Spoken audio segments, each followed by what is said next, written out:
Hello, tonight this is Selena Worrell. I work for Worrell Contracting here in Goldsboro, North Carolina. And on tonight we're going to be reading The Oldest Student, How Mary Walker Learned to Read. And this book is written by Rita Lorraine Hubbard and Olga Mora. And I think it's going to be an inspiration to all of us as we read.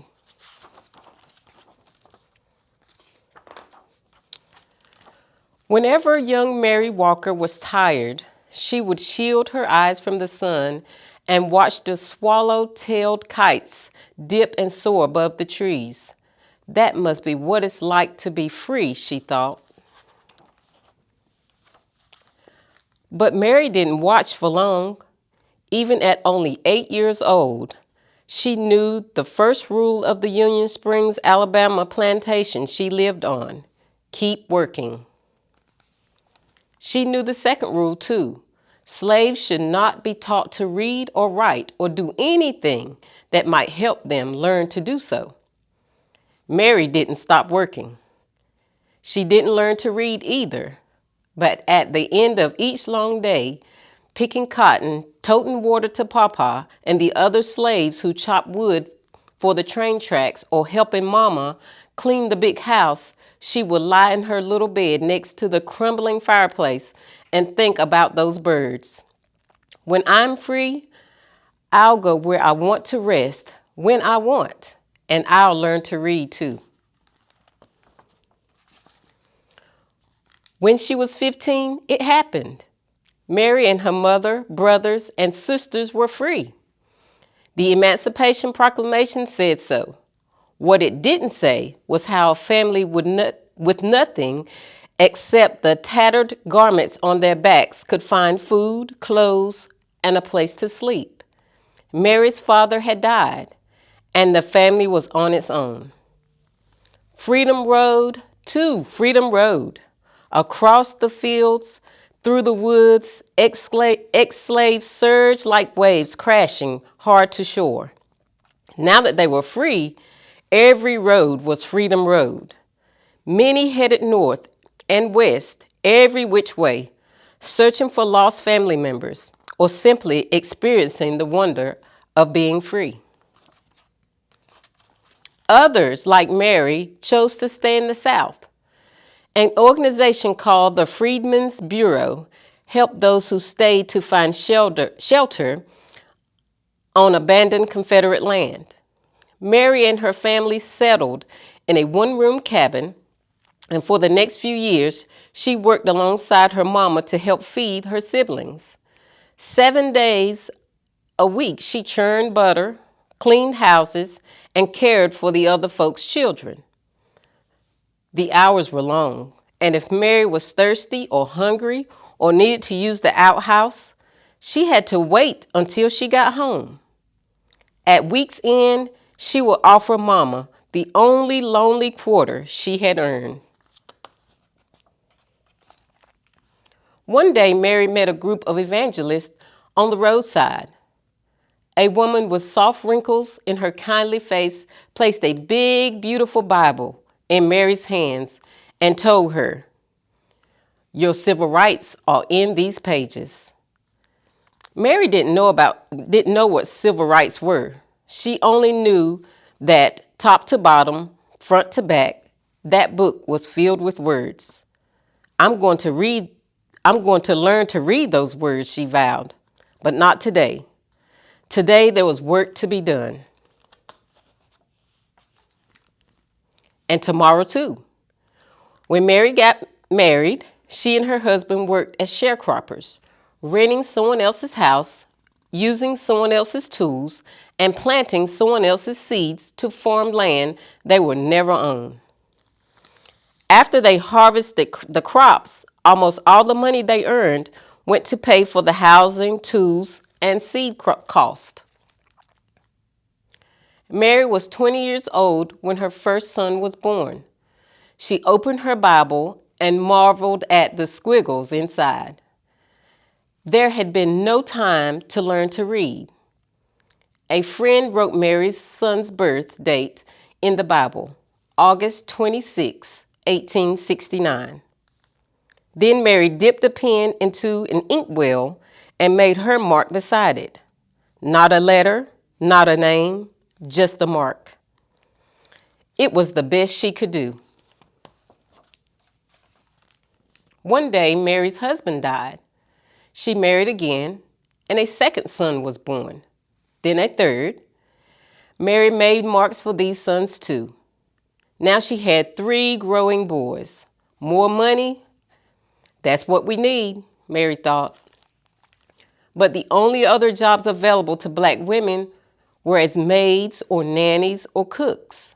The hours were long, with only half a day off on Saturdays, and like sharecropping, they didn't pay much. Mary sighed. Words would have to wait. For the next 4 decades, Mary sharecropped and did odd jobs to help support her family.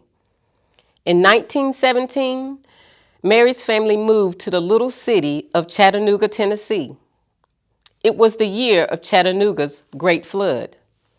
The story was in all the newspapers, but Mary could only study the pictures to understand what had happened. By now, Mary was 68 and too old to sharecrop, but she continued to work, cooking, cleaning, and babysitting. She also fried fish, baked cakes, and sold sandwiches to raise money for her church. On Sundays, she would sit in the congregation, as the preacher spoke, she would clutch her family Bible, the Bible she still couldn't read. When Mary was well past 90, she and her husband sat in their creaky rockers while one or another of their sons read to them. After the 2 younger boys died, the eldest read. Then Mary's husband died. Several years later, her eldest son died, too. He was 94. Mary outlived her entire family. She was 114 years old and alone. Can't read, she said. Can't write. I don't know anything. Mary stood at the window of her retirement home and gazed down at the world below. Words were everywhere, on billboards, on buildings, on store windows, and trucks. She sighed. All this time, she thought, and they still looked like squiggles.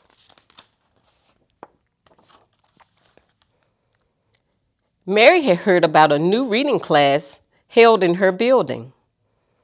She pursed her lips. No more waiting, she decided. Time to learn. Out of her apartment, into an elevator, and down to the lobby she went. When the elevator doors sprang open, Mary saw people sitting under a sign with a picture of an open book. She could not read the words. A neighbor walked up to her.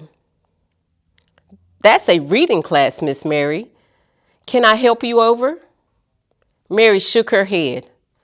Then she gripped her cane, lifted her chin, and walked straight toward the sign. For the next year and more, Mary put everything she had into learning to read. It wasn't easy. After all, she was the oldest student in the class, and probably in the entire country. Could someone her age learn to read? She didn't know, but by God, she was going to try. She studied the alphabet until her eyes watered. She memorized the sounds each letter made and practiced writing her name so many times that her fingers cramped. She learned to recognize sight words and then challenged herself to make short sentences with them. She studied and studied until books and pages and letters and words swirled in her head while she was asleep. One fine day, Mary's hard work paid off. She could read. Word of her accomplishment traveled, and people everywhere celebrated her.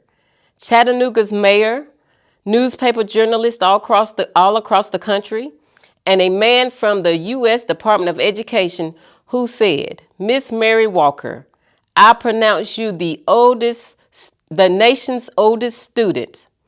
All shared her joy. Mary felt complete. She still missed her sons, but whenever she was lonely, she read from her Bible or looked out her window and read the words in the street below. From then on, Chattanoogans honored Mary's achievement with yearly birthday parties. In 1966, President Lyndon B. Johnson sent well wishes on Mary's 118th birthday. In 1969, President Richard Nixon did the same. Mary was now 121 years old.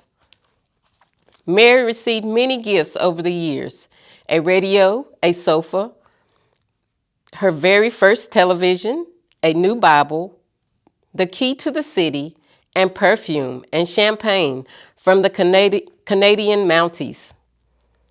She also received something that brought back those days in the Alabama cotton fields: her first airplane ride.